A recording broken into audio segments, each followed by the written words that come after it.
Hello everyone, how are you doing? Today we are doing knotless and we're doing medium knotless. So what I'm doing now, I actually pre-parted her hair and I do the part down the middle that I'm just attaching it side by side. I'll show you as it go along. So pretty much part down the middle, then the the part that's going from the ear to ear is going to connect. Ignore that little piece there. I'm going to fix it once I'm going across. But I find pre-parting the hair works best.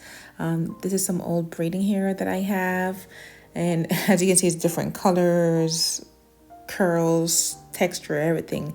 This hair is actually pre plug. Look at this, it's actually pre-separated, which I thought was so cool. The only thing is it was a bit too bulky for this size braid that I use, so it was better for me to just get smaller pieces.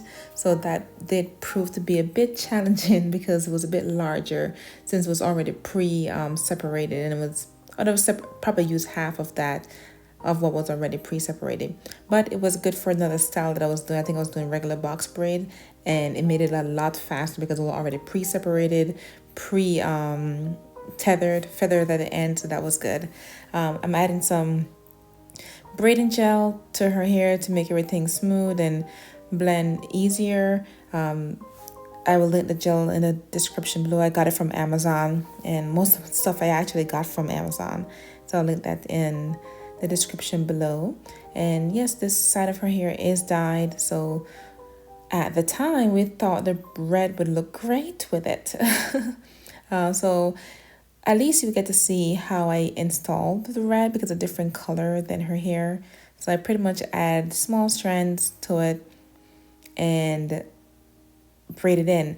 Now, because the hair that I was using is curly hair, what I did with the red, she actually did two different methods. She braided it to get it curly, to get it wavy, and then she actually dipped it in, used the flexi rod, the big purple ones, to get the curls. So she did that first, and it didn't give the curls that she was looking for, so she actually just braided and dipped it in hot water. So that's why you're going to see the red braid straight, because a different texture here than the curly hair that I'm going to add. So that's for later. So right now I'm just separating the piece that's supposed to be the curly pieces. We were just experimenting. And don't be afraid to experiment with your hairstyle. I just want to say kudos to me, guys. Look at these braids. This is my second time doing knotless braids. The first time I did it was the video I showed you with the large knotless braids. I did it on myself first, and then I got confident and said, oh, I can do this. So I'm like, come here, let's do your hair. And then we did it on her hair, and it started off a bit rough, but I eventually got the hold of it. And as I practice and go along, it will get a whole lot neater. But right now it's doing what it needs to be done.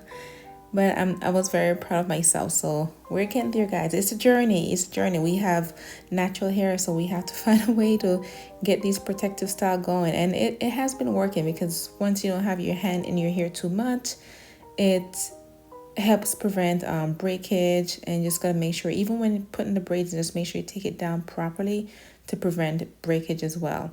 So next up, we're gonna be adding the curly hair in. And this is the one. It was actually I got it from the beauty supply store. It's like a mix of human hair with synthetic hair, so it wasn't fully human hair. It was like a human hair mix. So I was just showing you how big the sections were for the pre-separated hair. It was pretty large. So that made the braid a bit more bulky than I would actually like. But if that's the size you're going for, that will actually work. And I just take the curly pieces out, which was a lot easier than the red. The red, the red hair, I'm like, okay, we tried something. I didn't like it. But in case you don't have curly hair and you want to do something like this, you can go ahead and try with the straight hair. Just the additional work of having to curl it, braid it, or putting the flexi rods in to get it to blend with the other hair. But you'll see in a little bit. I'm going to show you everything, how it looks and everything. So this is almost, a lot of people say this reminds them of tree braids. This reminds them of micro braids, mermaid braids. There's so many different names I've heard for, but definitely I'll say it's given tree braids, because I remember you have the braid And I vaguely remember it. I never got tree braids before, but I've seen people with it. And I think this is something similar to what they were doing. But you know, styles, they come and go. And look at her hair. Her hair has gotten so long. She actually has, she's transitioning right now. So I did a big chop to cut my relaxed hair off, and she's actually transitioning her hair. So she has a lot of new growth, and that's why you see she have two different textures. But look, here it is. We got the curls, and there go the red. Those are the straight pieces I was mentioning. You can braid it, or you can use a flexor rods, whichever curl you're looking for, the smaller curls, wavy curls. So she wanted red streaks in between. You see all the big braid right there that kind of stood out. Yeah. But our braid skills are improving, guys. Look at this.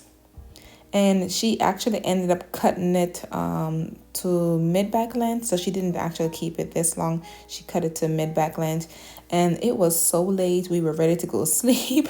So you guys are even lucky we even got this much footage because we were tired. I was tired.